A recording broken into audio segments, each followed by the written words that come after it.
하나님 말씀을 경청하도록 하겠습니다. 이사야 29장 13절 말씀입니다. 제가 받들어서 읽어드리겠습니다. 주께서 가라사대 이 백성이 입으로는 나를 가까이하며 입술로는 나를 존경하나 그 마음은 내게서 멀리 떠났나니 그들이 나를 경외함은 사람의 계명으로 가르침을 받았을 뿐이라. 아멘.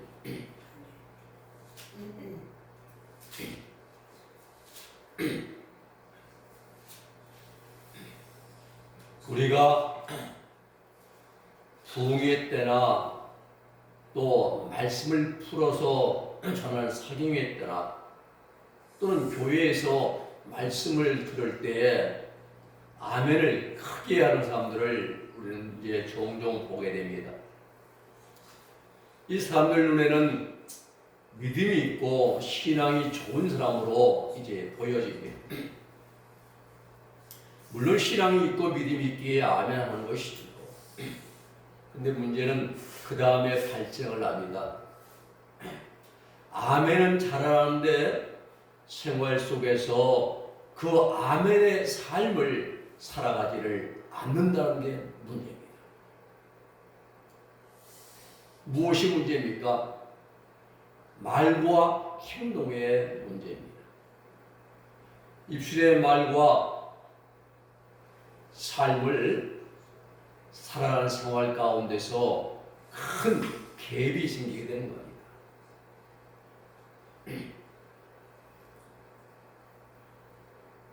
우리 사회에서 말 따로 행동 따로의 삶을 살아가는 사람들이 가장 많이 모여있는 곳이 어딘 줄 아십니까? 여의도에 있습니다. 여의도 어디입니까? 지붕을 둥그렇게 덮어놓은 것처럼 만들어놓은 국회의사당이죠.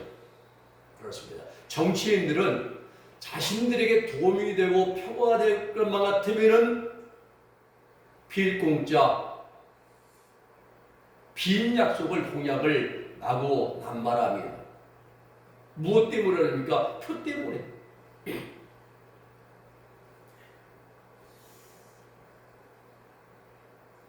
지난 1월 마지막 일인가요? 한동훈 대표가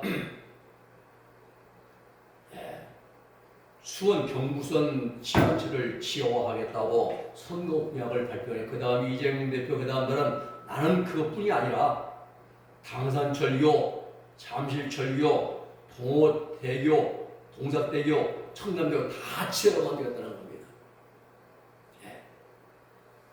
해저 터널을 뚫겠다고 이제 발표했습니다.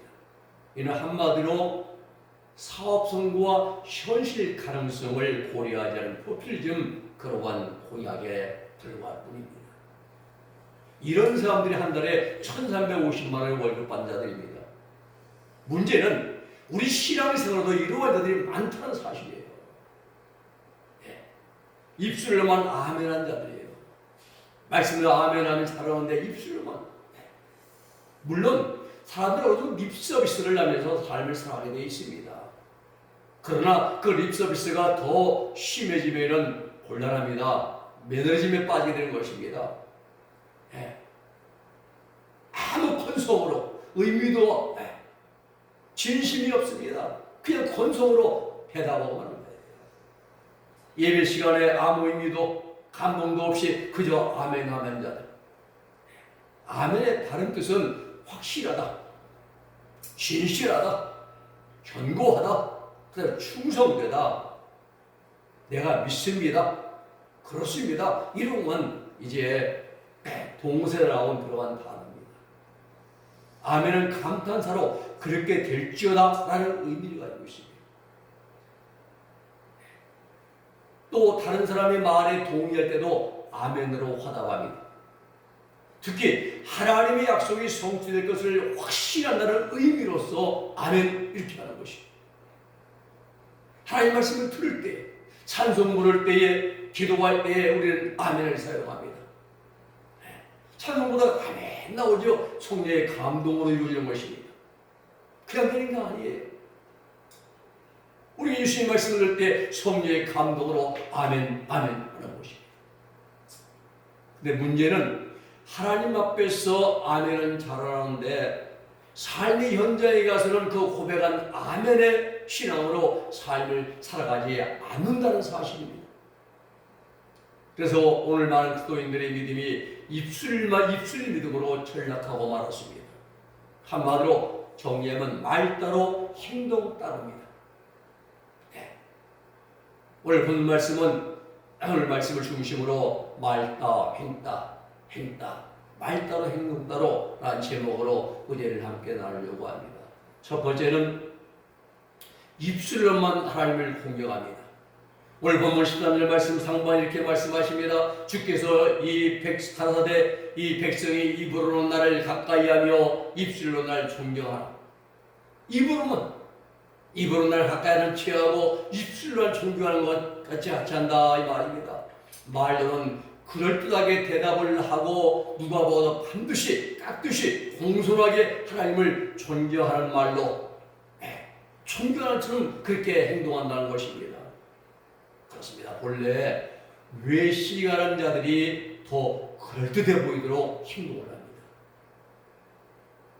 본래 거짓을 말하는 자들이 더 진실되게 들리도록 말을 합니다. 이 보이스피싱이 보세요. 사실 같아요. 그건 속아 넘어가잖아요. 또 이선과 가식을 행하는 자들이 더 믿음이 가고 더 신뢰가는 말과 행동을 하거든요.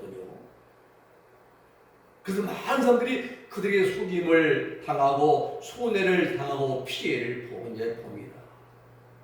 왜 그렇습니까? 거짓과 이선을 행하는 자들의 행동이 너무 진실되게 보여지기 때문입니다. 이사야 선지자가 활동하는 시대는 히스기야 왕 때입니다. 히스기야 왕 때예요. 히스기야 왕의 주도하에 남유다는 예루살렘을 시작으로 해서 전국적으로 신앙 개혁 운동이 이제 펼쳐졌습니다. 남유다 전체에 있는 우상들을 다 깨 부수었습니다. 모세 때의 예배 의식이 다시 회복이 되었습니다. 열왕기하 18장 3절의 말씀 보면은 히스기야가 그 조상 다윗의 모든 행위와 같이 여호와 보시기에 정직히 행하며 4절에 보면은 여러 산당을 제하며 주상을 깨뜨리고 아사랴 목상을 찍어버리고 모세가 만들었던 노뱀을 이스라엘 자손이 이때까지 향하여 분양함으로 그것을 부수고 누스단이라 일컬었더라 말씀합니다. 그런데 문제가 발생했습니다. 이러한 변화는 위에서부터 명령이 하달된 것으로 백성들이 마음을 자발적으로 바꾸지를 못했습니다. 명령에 의해서 백성 스스로 마음을 바꾸고 변화가 되어지고 이렇게 돼서 이러한 일을 행하는데 그를 보았다 이 말입니다. 우상을 깨뜨리고 주상을 찍어버리고 노뱀을 부숴버리는 그러한 이제 이 신앙개혁 운동이 백성들의 마음에서부터 우러나와서 하는 일이 아니었다는 사실이에요. 무슨 말입니까? 백성들이 신앙의 모습은 갖추었지만은 참 신앙의 중심을 하나님께 드리지를 못했다는 사실입니다. 형식은 있었는데 그 안을 채우지를 못했습니다. 마찬가지로 예배 형식은 거창하게 갖추고 있는데 그 예배 중심자이신 하나님을 경외하는 마음은 결여되어 있었다는 것입니다. 오늘날도 마찬가지입니다. 주일날 교회들이 성전에서 드럼을 칩니다. 악기를 연주합니다. 복음성가의 아름다운 찬양이 흘러나옵니다. 웅장합니다. 그런데 가장 중요한 여호와 하나님을 경외하며 뜨거운 마음으로 간절히 사모하는 마음이 없다는 데 문제가 있습니다. 형도 있고 순서도 있고 내용도 있는데 그러나 가장 중요한 자리에 가장 중요한 하나님에 대한 사랑과 예수를 만나고자 하는 간절함이 없이 그냥 1시간 예배만 앉아왔다가 돌아간다는데 이게 참으로 안타까운 일이 아닐 수가 없습니다. 이러한 사람들을 향하여 하나님은 주님을 사랑한다고 말하는 그들의 입술이 거시라고 책망하십니다. 신앙도 속이 텅 비어있는 흉적인 껍데기 신앙이라고 책망하십니다. 오늘 여러분, 하나님을 예배하고 사랑하는 구원받은 성도들의 신앙은 입술 따로 행동 따로의 믿음이 아닙니다. 또 그러한 신앙이 아닙니다. 입술의 말과 삶의 실천의 행동이 일치가 되는 믿음, 입술의 말 그리고 행동이 되어야 되는 것입니다. 한마디로 언행일치, 실행일치. 입술만의 신앙은 그저 립서비스에 불과한 그러한 쓸모없는 신앙입니다. 우리의 믿음과 신앙이 마음으로부터 우러나오는 그러한 믿음이 되고 신앙이 되고 우리의 입술의 말이 되어야 할 것입니다. 하나님은 우리가 마음으로 뜨겁게 하나님을 사랑하고 입으로 그 사랑을 고백하고 삶으로 그 사랑을 실천하는 우리의 모습을 보시기를 원하시는 일로 믿으시기를 바랍니다. 두 번째는 마음이 하나님을 떠나 있습니다. 13절 말씀 하반절에 보면은 그 마음은 내게서 멀리 떠나 있나니 그들이 나를 경외함은 사람의 계명으로 가르침을 받았을 뿐이라 라고 말씀하십니다. 이사야 선지자가 활동하던 당시를 보면은 영적 지도자들은 타락에 있었습니다. 제사장과 선지자들은 독주에 취해서 비틀거렸습니다. 영적으로 심령이 어둡고 무디어져서 하나님의 이상과 예언을 그들은 잘못 해석했습니다. 이뿐만이 아닙니다. 재판할 때 오판을 내서 사회의 기강을 무너뜨렸습니다. 이사야 28장 7절로 8절의 말씀 보면은 이 유다 사람들도 포도주로 인하여 옆걸음치며 독주로 인하여 비틀거리며 제사장과 선지자는 또 독주로 인하여 옆걸음치며 포도주에 빠지며 독주로 인하여 비틀거리며 이상을 그릇 풀며 재판할 때 실수하나니 모든 상에는 토하는 것 더러운 것이 가득하고 깨끗한 것이 없다라고 하나님이 책망하십니다. 더 중요하고 더 심각한 문제가 있습니다. 나라를 다스리는 정치 지도자들의 믿음이 없었습니다. 하나님에 대한 신앙이 없었습니다. 국가 지도자들이 하나님을 의지하지 않았습니다. 하나님보다 애굽을 더 의지했습니다. 애굽의 그늘에 피하려고 했습니다. 이사야 30장 1절 2절 말씀 보면은 여호와께서 이르시되 패여간 자식들은 화하였을진저 그들의 계교를 베푸나 나로 말미암지 아니하며 맹약을 맺으나 나의 명으로 영으로 말미암지 아니하고 죄의 죄를 더하도다. 그들이 바로의 세력 안에서 스스로 강하려 하며 애굽에 피하려 하여 애굽으로 내려갔으되 나의 입에 묻지 아니하였도다. 하나님께 기도로 여쭙지 않고 인간의 생각, 인간의 방법 가지고 애굽의 그늘로 피하려고 내려갔다 이 말입니다. 그러므로 그의 이제 바로의 세력이 너의 수치가 되며 애굽의 그늘에 피함이 너희의 수욕이 될 것이라 하나님이 무섭게 책망하고 경고하십니다. 그렇습니다. 이스라엘 백성들의 마음에는 하나님이 없었습니다.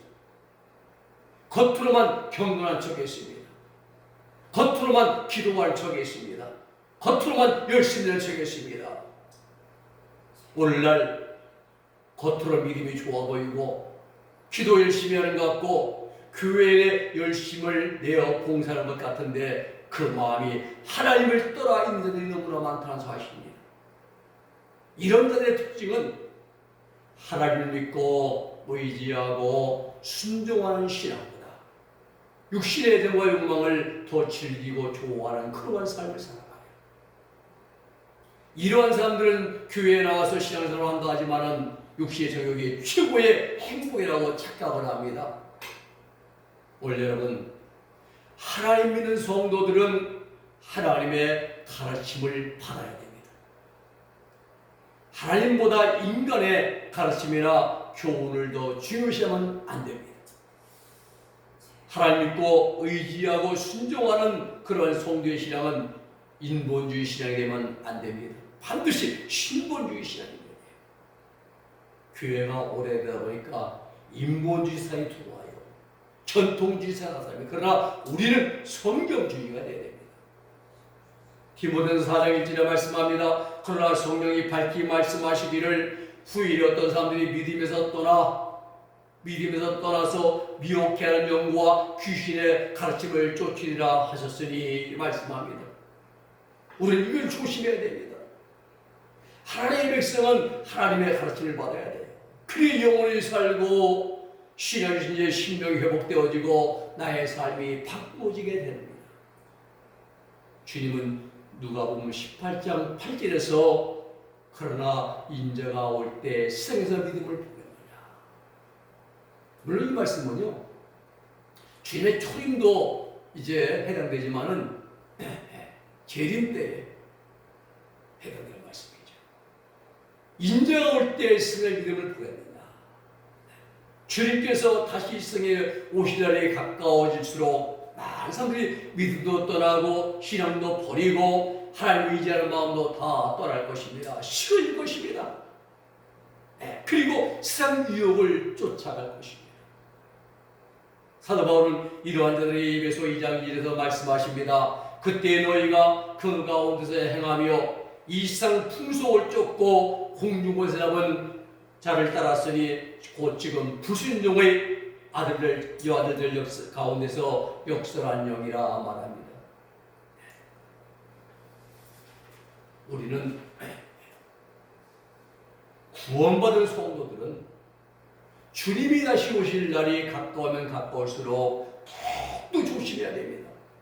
주의해야 됩니다. 영적으로 깨어 있어야 됩니다. 늘 깨어서 기도하고 주님만을 바라며 늘 깨어서 깨어 있어야 됩니다. 깨는 게 뭡니까?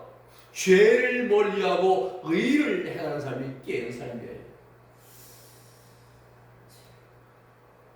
세상에 썩어질 유행이나 풍속이나 인간의 제도나 규범이 아니라 하나님을 더욱더 가까이 해야 됩니다. 내 구주 예수를 더욱 사랑 주님을 더 가까이 하나님 말씀에 더욱더 귀를 기울여야 됩니다. 세상의 갖가지 세상의 갖가지 유혹의 소리보다 하나님 말씀에 더 귀를 기울여야 됩니다. 우리가 분명하게 알아야 할 것은 마음에 없는 신앙은 하나님과 멀어지게 됩니다. 하나님과 멀어지면서 하나 둘씩 죄를 범하게 됩니다. 죄는 쌓이면 쌓일수록 하나님과의 사이는 더욱더 멀어지게 되는 것입니다. 죄의 싹은 결국은 멸망입니다. 사망입니다. 영원한 천벌인 것입니다. 하나님과 가까이 할 것인가? 점점 더 멀어진 삶을 살 것인가? 선택은 내가 합니다. 세 번째는 하나님의 심판대 앞에 다 서게 됩니다. 히브리서 9장 27절 말씀 보면은 사람이 한 번 죽는 것은 사람이 정하신 것이요 그 후에는 심판이 있으리니라고 말씀하십니다. 세상에 태어나 삶을 살아가는 모든 사람들은 그 누구를 막론하고 다 죽어갑니다. 지금은 시대가 고통 아프다 고통스럽게 이제 죽으니 이제 웰자이를 꿈꾸잖아요. 그래서 이제 자연사보다 안락사를 또 이제 그런 나라들이 지금 세계 한 100여 나라가 있습니다. 미국도 일부 주에서 안락사를 허용하거든요. 우리나라 사람도 한 10여 명이 저 네덜란드 같은 데 이제 건너가가지고 안락사에 죽었습니다. 법적으로 이제 금비되어 있는데 그 나라에 허락하니까 성경에는 이건 죄지요. 내 목숨을 내가 끊어내는 죄지요. 하나님 주신 그의 생명인데. 근데 문제는 그렇게 죽던 이렇게 죽던 간에 죽는다고 끝나는 것이 아니란 데 있습니다. 죽은 후에 심판이 우리를 기다리고 있다는 사실입니다. 하나님은 성경 여러 곳에서 사람이 죽으면 그 믿는 자 천국, 불신자 지옥을 외칩니다. 근데 그게 아니에요. 반드시 죽은 자들은 불신자건 믿는 자건 하나님의 심판 앞에 다 서게 되어 있습니다.